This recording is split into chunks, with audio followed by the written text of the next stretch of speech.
Oi, hoje vamos para os métodos de barreira, já que nós já estudamos os métodos, naturais. Página 204. E o de vocês fala assim, ó. Métodos de barreira são aqueles que barram a passagem do espermatozoide, impedindo seu encontro com o ovócito e, consequentemente, impedindo o quê? A fecundação. Os métodos de barreira são considerados bastante seguros, com índices de fracasso de 3% a 15%, que pode variar em função do produto escolhido, da maneira de utilização. Então, o método mais eficaz, contra gravidez e até mesmo DSTs, que são doenças sexualmente transmissíveis, é os métodos de barreira. O que é que pode falhar? Porque de 3 a 15% é a falha. Essa falha ela pode acontecer na escolha de um produto de não boa qualidade, tá? E na forma de utilizar ele. Tem que saber utilizar. Então, como método de barreira, nós temos camisinha masculina, camisinha feminina, diafragma e espermicida. Então, nós vamos começar primeiro da camisinha masculina, que é a mais conhecida, que a gente vê muito falar em televisão. O livro de vocês mostra, na página 204, uma embalagem de uma camisinha masculina, e o livro diz assim: também conhecida como preservativo ou camisa de Vênus, ela tem esses nomes, camisinha masculina, preservativo ou camisa de Vênus.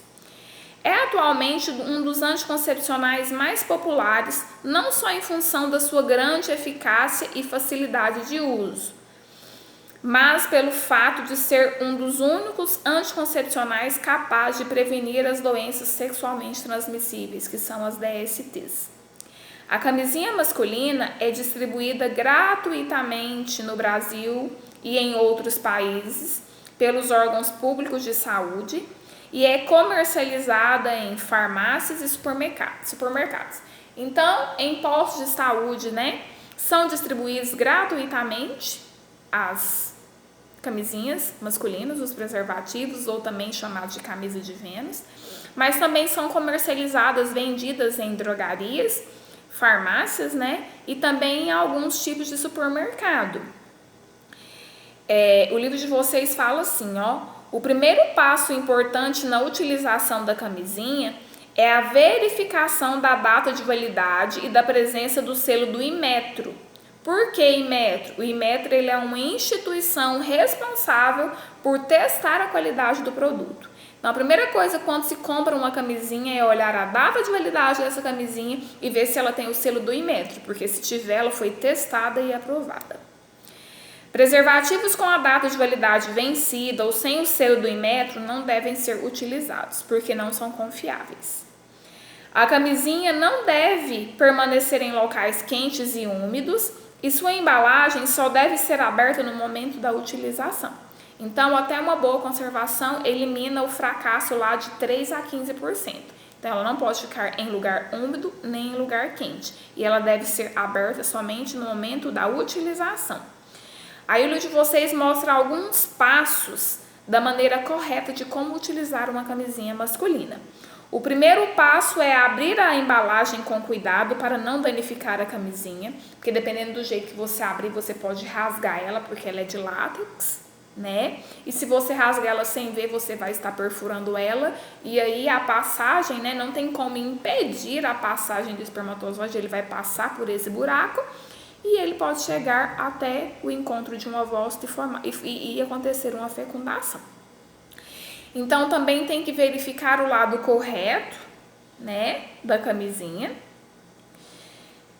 Apertar a ponta, porque tem a ponta da camisinha, tem que apertar a ponta. Por que tem que apertar a ponta? Porque tem que deixar o espaço para armazenar o espermatozoide, Então, tem que apertar a ponta, Fala assim, onde existe um espaço para armazenar o espermatozoide para retirar o ar. Então, você aperta para retirar o ar e esse lugar onde você aperta é o local onde armazena o espermatozoide.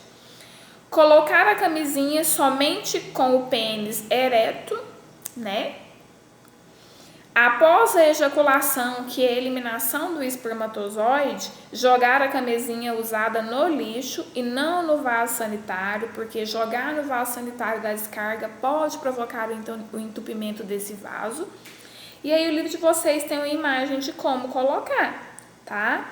Deve existir um espaço para armazenar o esperma, por esse motivo que pede para poder pegar na ponta para retirar o ar e deixar o espaço para armazenar o espermatozoide, porque senão corre o risco de estourar a camisinha. Então, método de barreira tem a camisinha masculina, acabamos de falar. Agora vamos falar da camisinha feminina, que é pouco utilizada, pouco vista, mas ela também existe. O livro de vocês fala assim, ó: a camisinha feminina apresenta características semelhantes às das camisinhas masculinas, mas tem sido pouco utilizada no Brasil. Aí o livro de vocês mostra uma camisinha feminina, ela tem um anel menor e um anel maior, tá? O livro de vocês fala assim, ó: a mulher deve colocar a camisinha somente no momento em que será usada, somente no momento em que for haver a penetração do pênis. Veja como utilizá-la corretamente. Abrir a embalagem com cuidado para não romper nenhum pedaço dela, né? Apertar o anel menor, tem 2 anéis, um maior e um menor. O menor você vai apertar ele até ele fazer um formato de 8. Quando ele formar esse formato de 8, você apertando ele, você vai introduzir essa extremidade menor na vagina, deixando o anel maior aberto para o lado de fora. Empurrar a camisinha para dentro da vagina, né, cobrindo o colo uterino, que nós temos a vagina, nós temos o colo, que é o que separa a vagina do útero, como eu já falei. E após a relação sexual, jogar essa camisinha usada no lixo, não em vaso sanitário, porque pode entupir ela. Aí o livro de vocês mostra a imagem, né, que o anel menor ele deve ser introduzido até o final da vagina, que é próximo ao colo uterino, e o anel maior ele fica para o lado de fora da vagina.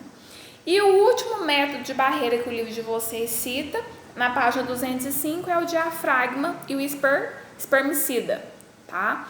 Lembrando que esse diafragma ele é um anel e esse anel ele não é descartável e ele é feito sobre encomenda por profissionais da saúde, que ele pode ser lavado e ser reutilizado futuramente. O livro de vocês fala assim, ó: o diafragma é um anel flexível, não descartável, coberto por uma membrana fina de borracha, é colocado pela mulher no colo uterino antes da relação sexual. Ele impede a passagem dos espermatozoides para o útero. Para aumentar sua eficiência, devem-se utilizar os espermicidas, que é a substância que mata o espermatozoide, que são vendidos em forma de cremes, em pastas também. Os espermicidas também podem ser utilizados de maneira independente do diafragma. Eles devem ser colocados diretamente, né, na vagina antes da relação sexual. Então, eles podem ser usados sem o diafragma, os espermicidas. Eles podem ser colocados diretamente na vagina antes da relação sexual, porque a função dele é o quê? Matar os espermatozoides.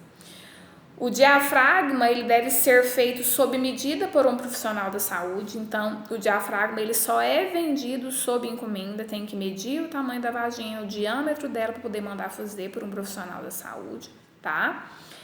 O diafragma ele não pode ser utilizado por mulheres virgens. Por que não pode ser usado por mulheres virgens? Porque, né, devido à presença de ímen, não pode, porque tem essa barreira que é o ímen. E também mulheres que tiveram filhos, né, com menos de 8 semanas também não pode introduzir ele, porque ainda está em processo, né, inflamatório. O diafragma funciona assim: após a relação sexual, a mulher deve permanecer com esse diafragma por mais ou menos 8 horas. Após essas 8 horas, ele deve ser retirado de dentro da vagina. Ele deve ser lavado com água e sabão neutro e guardado seco no estojo apropriado, porque quando fabrica ele vem no estojo apropriado. Então, você vai lavar ele depois de 8 horas com sabão neutro, vai secar e vai guardar ele, né, nesse estojo apropriado. A vida útil do diafragma depende da manutenção e do uso correto. Se você usar de maneira correta, você vai ter um diafragma por muitos anos, tá? O diafragma, ele não altera, ele não interfere no ciclo menstrual, como também não protege mulher de DSTs, como a camisinha protege, tá? Algumas mulheres que utilizam o diafragma, elas podem apresentar irritação na vagina e até infecção urinária, pelo fato de ficar com ele 8 horas depois, pelo material que ele é feito. Não são todas que apresentam essas irritação na vagina ou infecção, né, urinária, mas algumas podem apresentar. Aí o livro de vocês mostra a vagina, né? Mostra o diafragma, né? No final, entre o útero e o colo uterino, tampando o colo uterino. Esses são os métodos de barreira, tá? Nós falamos dos métodos naturais e agora esses são os métodos de barreira.